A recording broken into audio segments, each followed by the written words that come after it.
¿A poco no el té con manzanilla se lleva con todo?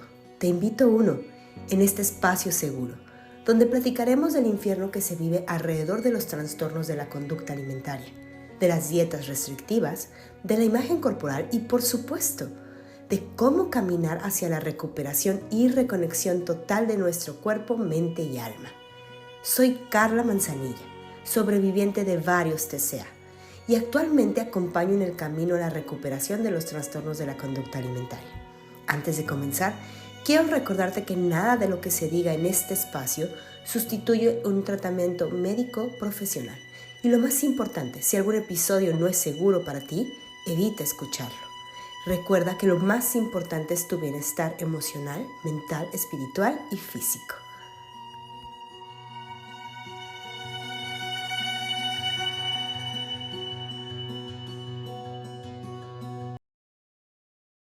Hola, bienvenidos a Un Té con Manzanilla. El episodio creo que es 40.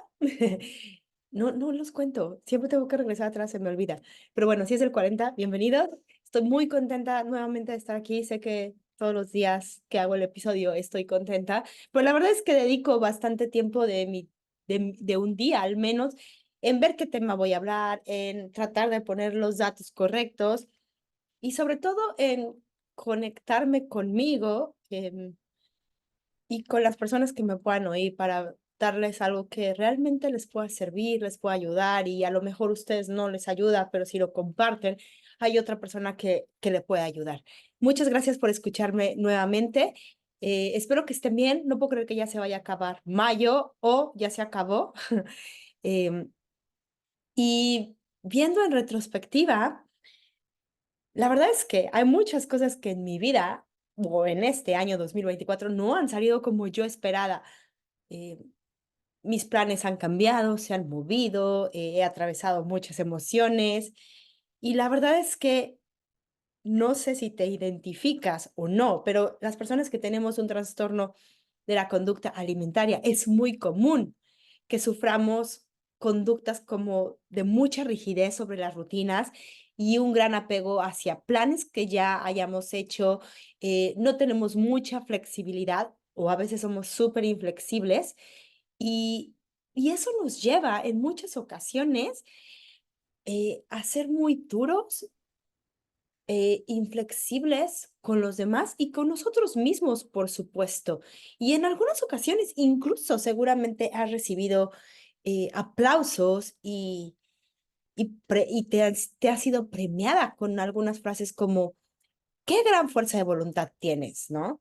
O, wow, es que ella tiene mucha disciplina, o es que no se distrae de sus objetivos, es súper enfocada. Y sin notar en realidad que en muchas ocasiones quisiéramos poder dejar de hacer lo que parece grandioso hacia afuera. Quisiéramos poder parar de hacer lo que hacemos y empezar a hacer cosas diferentes. Queremos a veces solo tener una vida normal. No queremos esa disciplina, no queremos esa fuerza de voluntad admirable hacia afuera. Queremos una fuerza de voluntad hacia adentro para recuperarlos.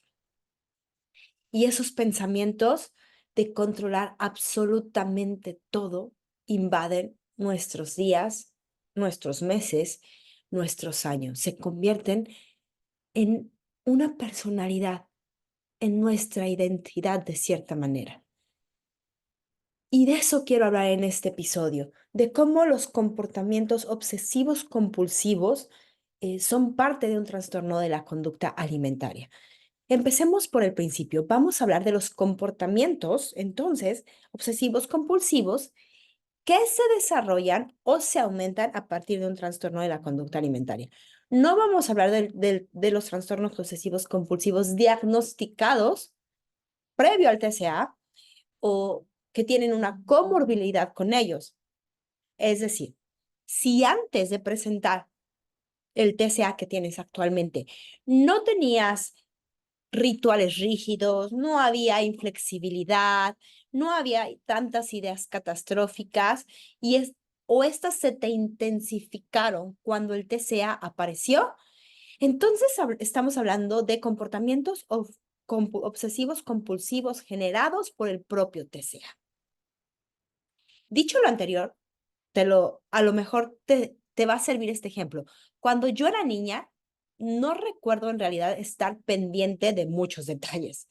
Sí crecí en una casa donde especialmente mi mamá y la gente con la que convivía, era un valor muy importante la limpieza y el orden. Em, y mi mamá se sobreexigía muchísimo para tener todo muy bien arreglado, muy limpio, y yo creo que a ella sí le producía bastante ansiedad que a mí no me importara, ¿no? Y en realidad ni prestaba atención. De hecho, en mi casa, mi abuelito me decía el torbellino, porque donde pasaba era un reguero, un tiradero. Y hago esta referencia porque en realidad en mí no había un TOC antes del TCA. Era una niña como muy relajada, distraída y que no le importaba nada.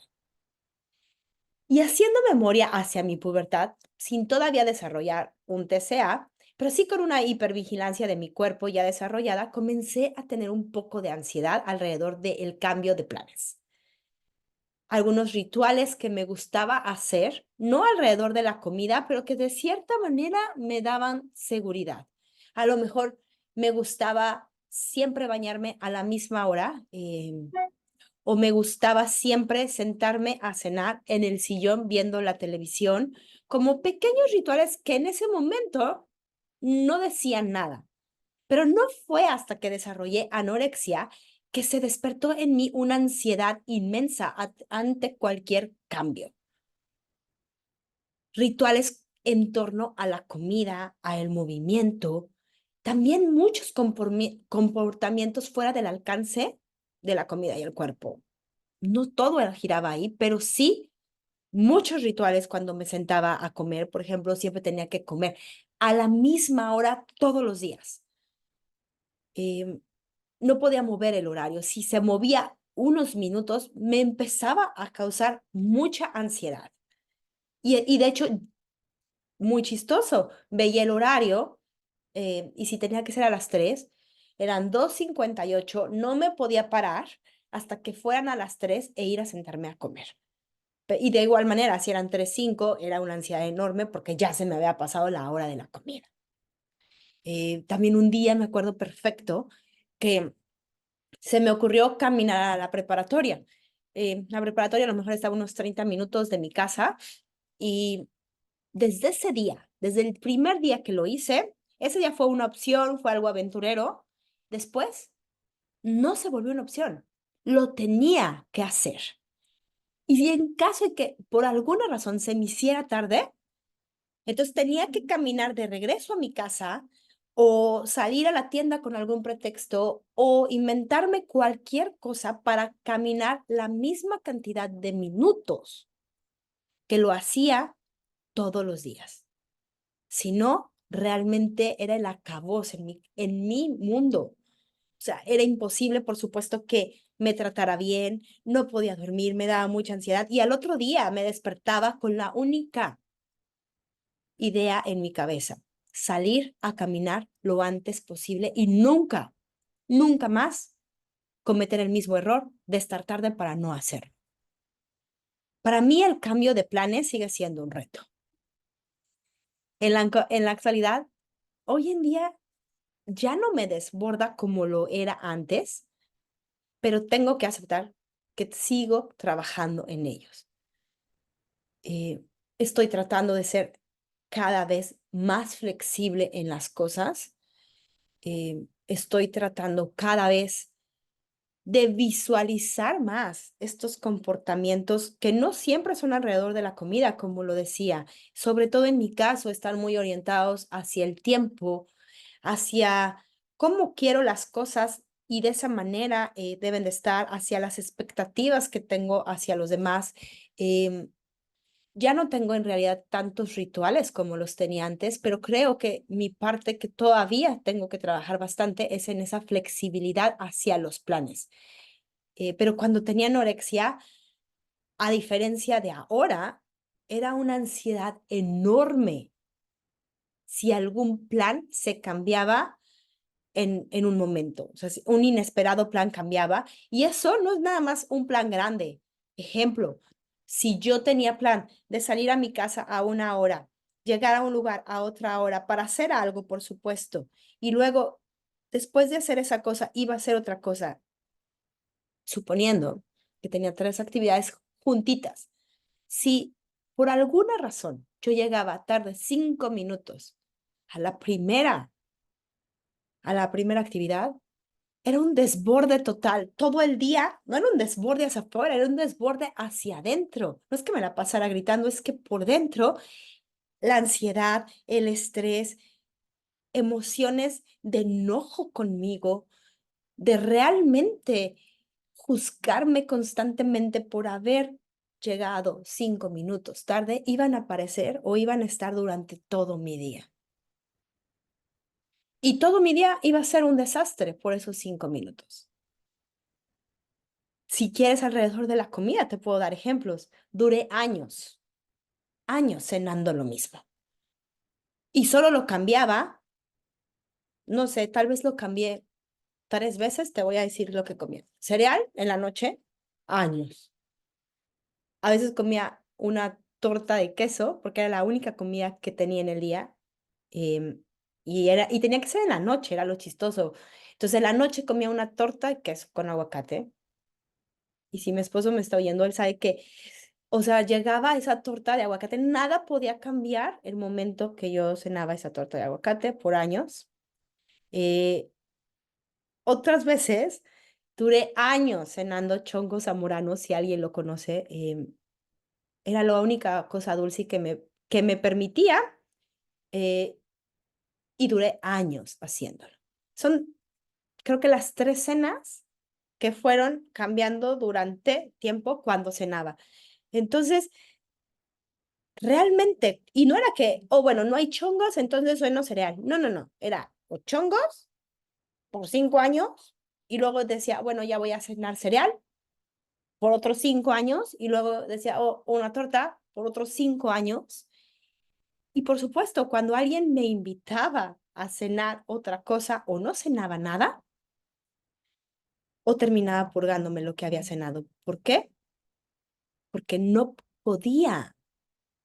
En mi mente no cabía la posibilidad de tener otro tipo de comida que la que yo ya me había dado permiso de comer o era un lugar seguro. Y como te ves, no son productos que sean, ay, de dieta, una ensalada. No, son cosas que en mi mente generaba que eran seguras para mí. Rigidez entre los horarios, patrones obsesivos.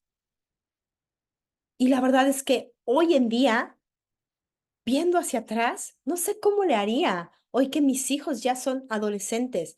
Y de hecho ha sido un reto, o sea, no es que se haya sido fácil, sobre todo porque mucho parte de los primeros años de adolescencia de mi niña grande, la pasé con un trastorno de la conducta alimentaria y me lastimé y la lastimé, creo que a ella mucho, porque yo quería seguir teniendo estos rituales, estos patrones compulsivos muy arraigados. Por ejemplo, el no poderme ir a dormir antes que ellos y el tenerme que ir a ser la última en dormir y la primera en despertar. Era una lucha constante, los presionaba para que se fueran a dormir a cierta hora, les apagaba la tele, los hacía llorar. ¿Por qué? Porque todo era exactamente ahora, igual. No digo que esté perfecta ahora, a lo mejor mis hijos vienen y me dicen, oh, nos haces apagar la tele a cierta hora, pero creo que hay mucha más flexibilidad que antes. Me puedo ir a dormir antes que ellos, me voy a la cama antes que ellos. Entonces, he ido intencionalmente modificando estas conductas y poniéndome en territorios que no se sienten cómodos, que dan miedo, pero que también es una zona de stretch. No me voy tampoco a lo que es totalmente diferente a mí, porque no se trata tampoco de llegar a zonas de pánico. Y no sé si te sientes relacionado o no. Si te sientes relacionado, escríbeme, dime, ¿sabes qué? Me pasa lo mismo, me he sentido igual, pero tengo mucha gente que he acompañado y que acompaño que dicen que también tienen ciertos rituales y patrones, algunos muy similares con los míos, especialmente en los números, ¿sabes? Ya sea el tiempo o en las repeticiones cuando hacen ejercicio, tienen que ser, no sé, 12. No pueden ser 11, no pueden ser 13, 12. Si en su cabeza es 15, 15 tienen que ser. Si son segundos o minutos, tienen que ser 1 minuto con 2 segundos. No puede ser 1 minuto con 4 ni 1 minuto con 10. 1 con 2. O si son por horarios, tiene que ser exactamente el tiempo que hayan puesto porque no puede ser ni un poquito más ni un poquito menos. Y o hay gente que solo puede comer con ciertas cucharas, solo puede comer cuando todo en la casa está súper limpio, es la única manera en que pueden comer. Hay gente que, y yo lo hacía, no puedo estar sentada más de cierto tiempo porque en mi mente eso era como, "¡Ah! Voy a subir de peso, algo me va a pasar, no voy a estar bien, voy a tener que hacer más ejercicio después". Entonces no me podía sentar. Ver una película era un suplicio. No, o sea, realmente estarme sentada ese tiempo, yo era la que iba por las palomitas, yo era la que iba por los refrescos, yo era la que llevaba a los niños al baño, porque era la única manera de no estar sentada 2 horas viendo la película. Y la diferencia de estos comportamientos con los de otras personas que podrían parecer, y yo lo digo entre comillas, normales, es la vergüenza, el dolor y la humillación que causa el no poder dejar de hacerlos. Se vuelve realmente extenuante y sin escapatoria. Un comportamiento obsesivo compulsivo es cíclico. Se comienza cuando por primera vez te enfrentas a un pensamiento, una idea, una imagen, una emoción, una sensación de tu obsesión.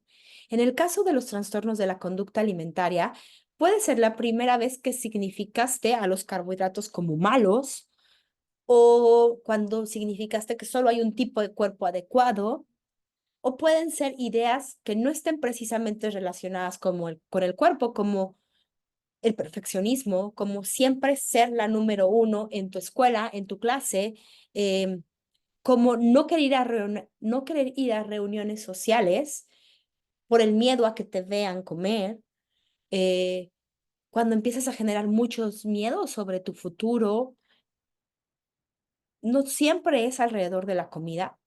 En el transcurso del TCA se va a ir notando también en la comida y en el cuerpo, pero a veces no empiezan a ir directamente. Y ahora, cada vez que aparece ese pensamiento intrusivo, se desencadena en tu cerebro una reacción de supervivencia, porque nuestro cerebro toma ese pensamiento intrusivo como una amenaza y nos pone en una respuesta de estrés y ansiedad. Se puede ver como en tu cuerpo, tú lo puedes notar esta respuesta como palpitaciones, como mareos, algunos tienen náuseas, algunos es dolor, algunos es dolor en las articulaciones o en el pecho, algunos es pellizcarse el cuerpo, rascarse, jalarse el cabello.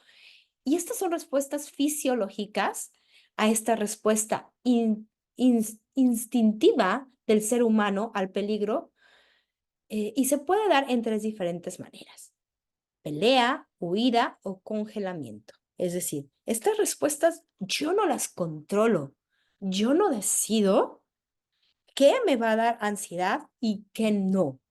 ¿Qué me va a poner en un estado de respuesta fisiológica que físicamente mi cuerpo genere un movimiento, genere, sí, sobre todo movimientos o un malestar o una incomodidad? Yo no lo preveo. Bueno, lo puedo prevenir con un trabajo, pero yo no lo pongo ahí, yo no decido que esté ahí. Mi mente y mi cuerpo trabajan si están respondiendo a una amenaza. Y estas respuestas hasta a esa amenaza son la pelea, es una forma que se llama pelea, huida o congelamiento. Son respuestas hacia la ansiedad.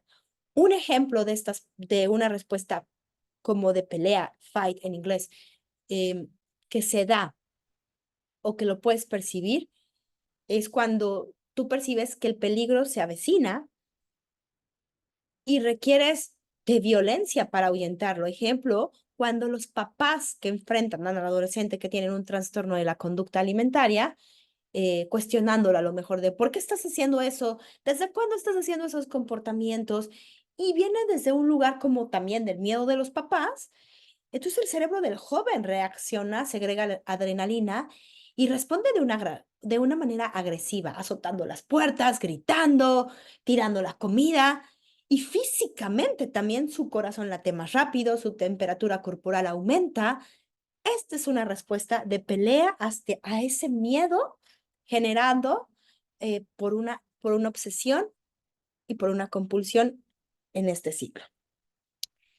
Una respuesta de volar sería cuando te preparas para un peligro que te tienes que alejar rápidamente. Puede ser que te sientas amenazado en ese momento de estar comiendo en público y lo único, no puedas expresar tus emociones, no puedas decirle a nadie, lo único que decides es irte a otro lugar. O cuando la única manera de sacar tu ansiedad es haciendo ejercicio, es moviéndote, prefieres hacer algo, volar, literalmente, em, no prefieres, tu mente y tu cuerpo lo elige. Y lo digo no prefieres porque no es algo que tú digas, de estas tres, ¿cuál voy a elegir? No. Y a veces también el volar o la pelea no siempre van a ser las mejores opciones, porque la amenaza puede ser que esté tan cerca de ti que no te va a dar tiempo de accionar de estas dos maneras y te congelas. Y esto se puede ver en un trastorno de la conducta alimentaria cuando el plato de comida está enfrente de la persona y literalmente no puede comer. Porque a veces esa comida en un TCA se ve como una amenaza. Y pueden pasar horas enfrente del plato sin poder siquiera tomar la cuchara y ponérsela en su boca. Estas respuestas son la forma de responder de nuestro cuerpo hacia esa amenaza, como la comida, que de cierta manera lo podemos llamar ansiedad, porque no estamos respondiendo a la comida, sino estamos respondiendo a ese proceso interno que se llama ansiedad. Una vez que sentimos la ansiedad, no importa qué tan ligera o extrema sea, intuitivamente trataremos de movernos de esa incomodidad que genera esa sensación, creando, y entre comillas lo ponemos, comportamientos seguros, es decir, acciones que nos protegen de sentir la ansiedad otra vez. Y estos comportamientos en las personas que tienen un trastorno de la conducta alimentaria también se traducen en compulsiones. Y aun y cuando no existe un trastorno de la obsesivo compulsivo diagnosticado, en la persona que tiene un TCA sucede que el cerebro reacciona de una manera muy similar. Al realizar este comportamiento compulsivo, verdaderamente sentirás un alivio en los niveles de ansiedad. Ejemplo, nuevamente, vámonos con el plato de comida enfrente de la persona, ¿sí? Entonces, la persona está en una reacción de congelamiento, no puede realmente ponerse un bocado en la boca. Y puede pasar horas ahí con esta reacción de ansiedad. Pero él, su cuerpo, su mente, lo quieren mover de ahí. Entonces, ¿qué va a hacer? Va a reaccionar de una forma que su cuerpo siente segura para moverlo de la ansiedad y a lo mejor lo único que hace es ponerse un bocado en la boca, masticarlo y ponerlo en una servilleta. Eso es un comportamiento seguro para la amenaza. No es seguro a largo plazo. Si tú me estás oyendo, no es que sea bueno o malo, no estamos justificando, es seguro. ¿Por qué? Porque alivia de cierta manera la ansiedad que está produciendo el plato de comida enfrente de nosotros. Es decir, de manera temporal va a ser efectivo, nos va a ayudar por un tiempo, pero como, al ser compulsivo y al venir de una respuesta, de una obsesión a una ansiedad, se vuelve compulsivo. Y esta respuesta que era en un momento segura, después se convierte en un refuerzo negativo, porque cada vez que te enfrentes a esa situación, recurrirás a ese comportamiento reforzando en tu cabeza la idea que existe un peligro real en esa imagen, en esa idea, en esa situación, en ese objeto. Y el ciclo se repetirá una y otra vez. Porque irónicamente, al responder con compulsión, estarás también dándole poder a esa obsesión. Entonces te das cuenta cómo va a ser un ciclo y lo es, lo vives, lo entiendes. A lo mejor ahorita que lo estamos poniendo en palabras es más visual para ti, pero esta explicación tú la vives, la encarnas todos los días. Y antes de que te des cuenta, este patrón se convierte en un patrón neuronal que regulará tu vida de muchas maneras. En conclusión, la compulsión alivia el movimiento o el momento de la ansiedad. Sin embargo, no trabaja el alivio a largo plazo, lo trabaja en el momento, porque recordemos que al responder con compulsión, la propia obsesión se vuelve más poderosa y pega mucho más fuerte. Y tal vez por años, y creíste que manejabas y controlabas perfectamente estos comportamientos compulsivos. Es más, ni no los notabas compulsivos. Yo siempre controlo, ya sabes, yo cuando quiera puedo comerme ese plato, solo que ahorita no estoy decidiendo. O solo hoy escupo y pongo ahí, solo hoy vomito, solo lo hago a veces. Pero de repente, conforme han pasado los años, te has encontrado que estas conductas compulsivas se han agrandado a lo largo de tu vida y no las puedes parar, aunque tengas la voluntad de hacerla. Y la buena noticia de esto es que una vez que entiendes el ciclo, primero le das visibilidad. Es decir, entiendes por qué reaccionas de esa manera tan extraña que ni tú te aguantas, que ya no puedes tú con ella, que las quieres parar y te sientes realmente loco o loca. Porque porque esas conductas te avergüenzan y me avergonzaban a mí y me hacen sentir pésimo y me robaban el gozo de cualquier cosa que pudiera ser gratificante en mi vida. Me mantenían en un estrés y en una ansiedad constante y necesitaba cada vez más reaccionar de manera compulsiva hacia la misma situación porque era la única manera de aliviar la ansiedad, aunque sea por unos instantes. Entonces, al notar el proceso, entiendes que hay una parte biológica, una parte mental y una parte genética y también social dentro de estas respuestas. Es decir, estas respuestas están totalmente ligadas también a esa malnutrición, porque recordemos que si estamos malnutridos, es una amenaza para nuestras vidas. No tener los nutrimentos, no cumplir con una necesidad básica de nuestro cuerpo es una amenaza de vida. Por lo tanto, nuestra mente está reaccionando constantemente a esa amenaza que se llama falta de nutrición también. Todo está conectado y eso es la maravilla, porque no podemos decir, ok, te recuperas de un trastorno de la conducta alimentaria si comes nada más. No, también está la otra parte, pero también la otra parte psicológica, la otra parte que va a tus emociones y la otra parte espiritual. Pero tampoco te puedes recuperar del trastorno de la conducta alimentaria solo siendo espiritual. Necesitas comer. Tampoco te puedes recuperar del trastorno de la conducta alimentaria solo yendo al psicólogo y reaccionando con un poco menos de ansiedad. No reaccionando con un poco menos, trabajando mejor tu ansiedad, pero no comiendo. O sea, va todo conectado. Somos un todo. Cuando vivimos con anorexia, nuestra mente interpreta que no hay abundancia de comida.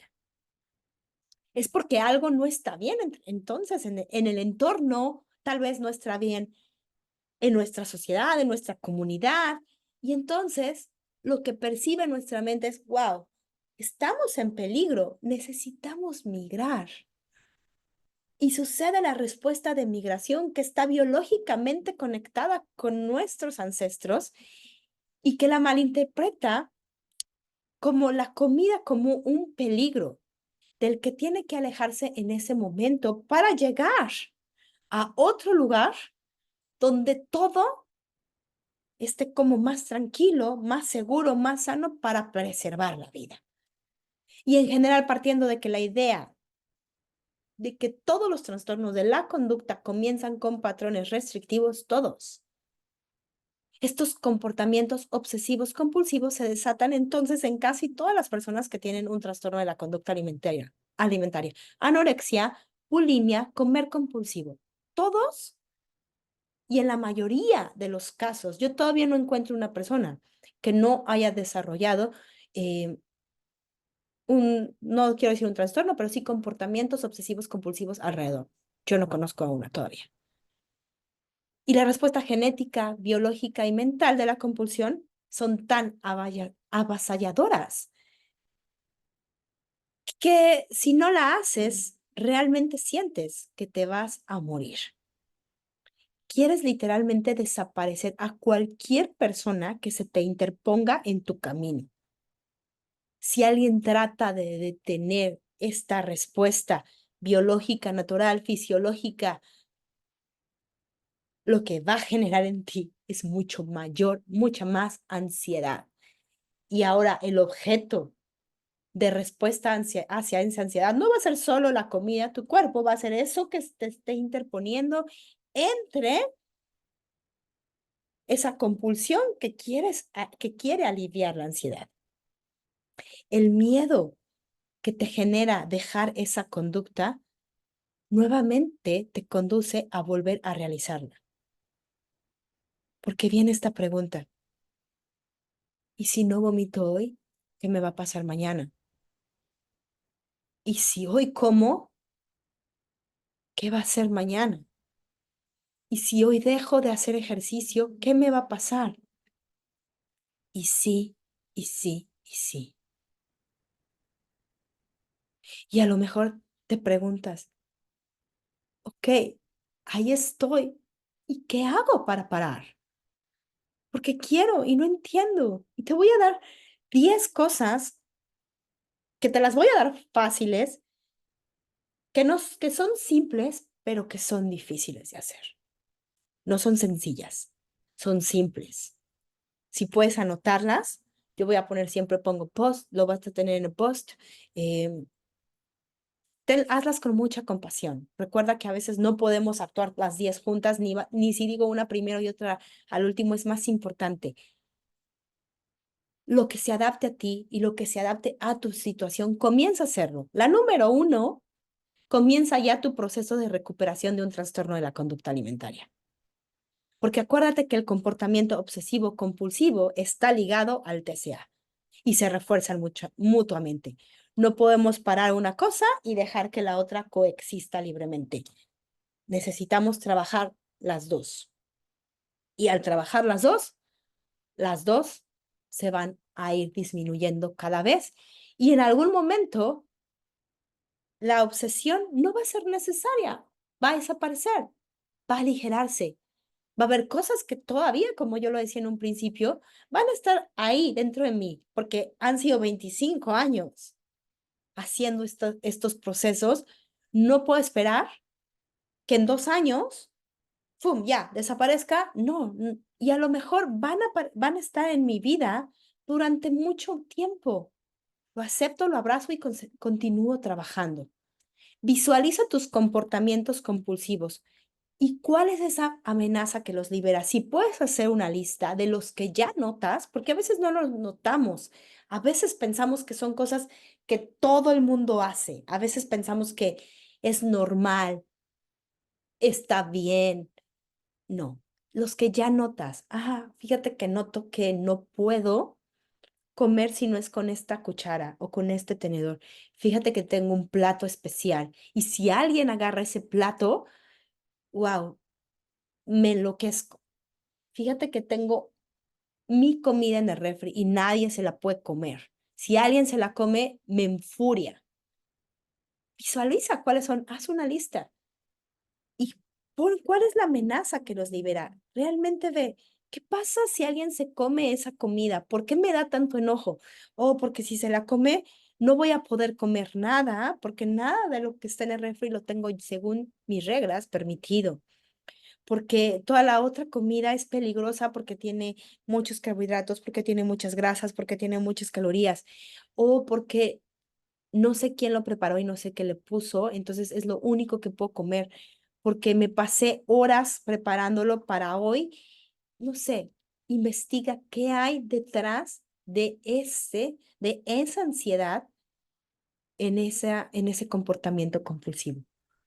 Reenmarca esa amenaza. Una vez que ya la notas, ok, voy con lo mismo del plato, del plato, ¿no? Del platillo.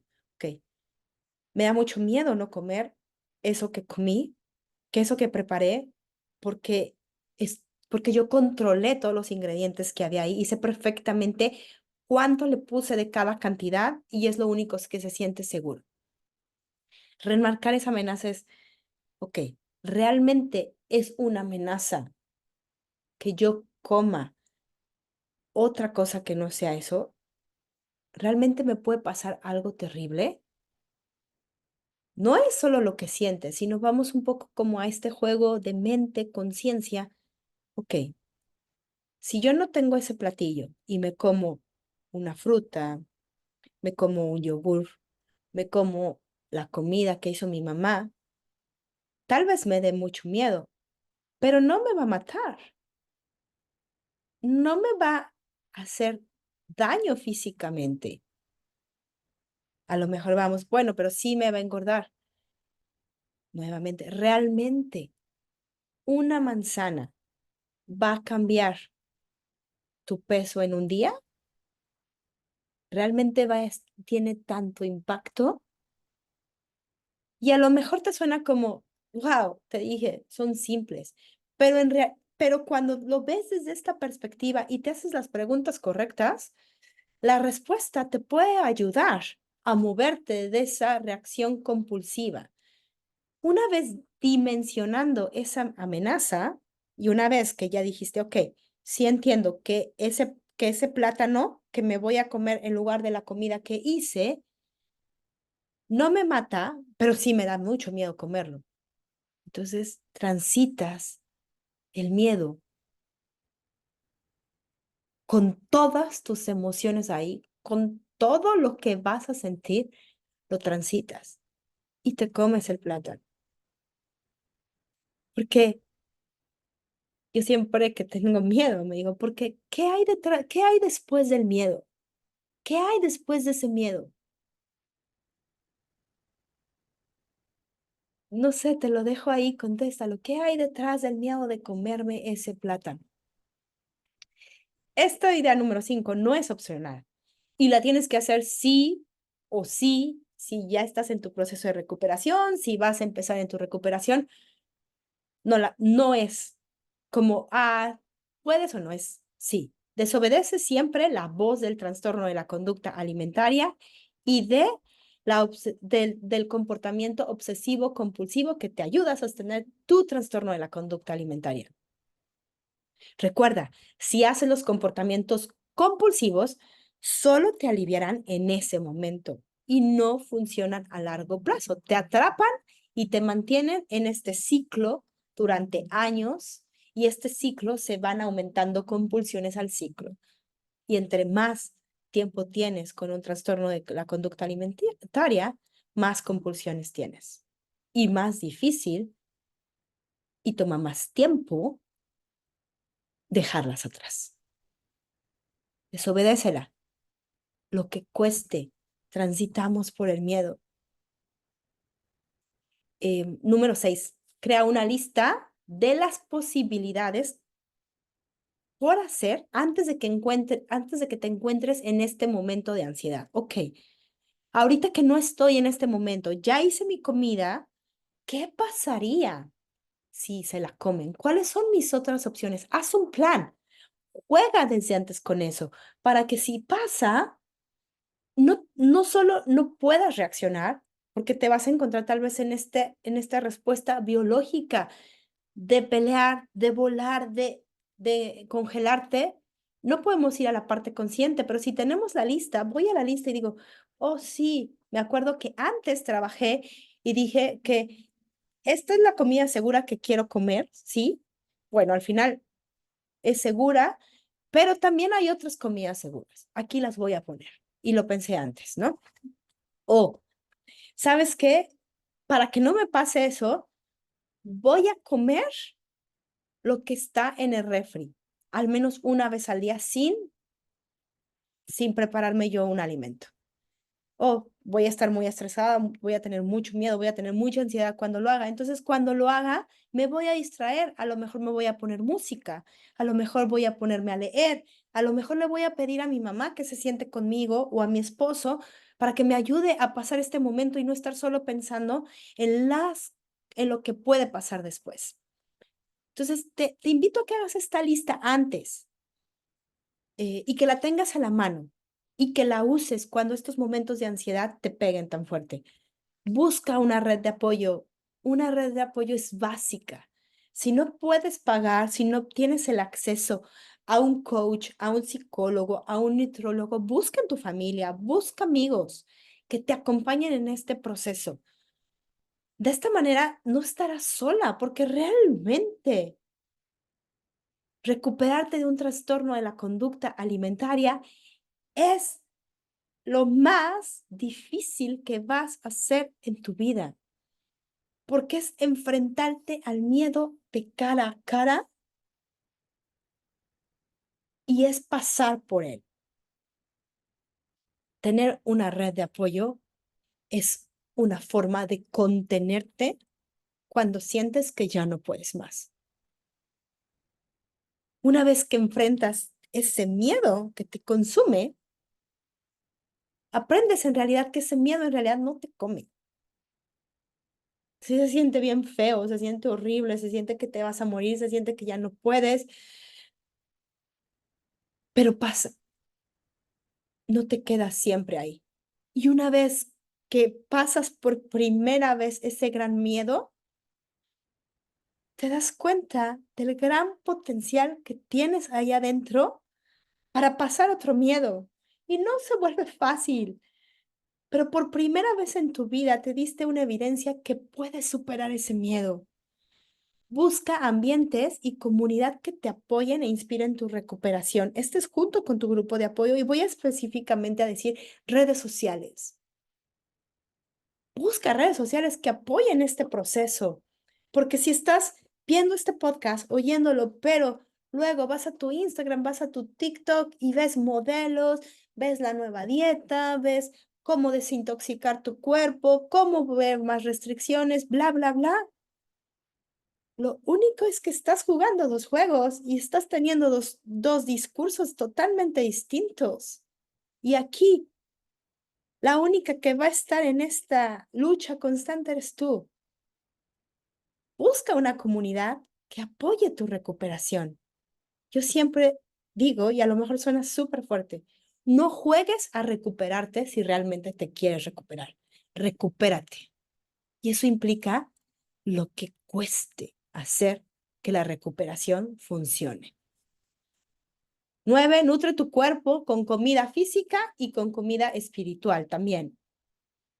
O sea, y espiritual me refiero a conéctate contigo mismo, si crees en Dios, si crees en el universo, si sabes que hay una fuerza más allá arriba, lo que tú creas, pero conéctate con eso, porque en realidad lo vas a necesitar no solo en tu recuperación, sino a lo largo de tu vida. Y come, obviamente, lo que decíamos hace un principio, no podemos separarlo.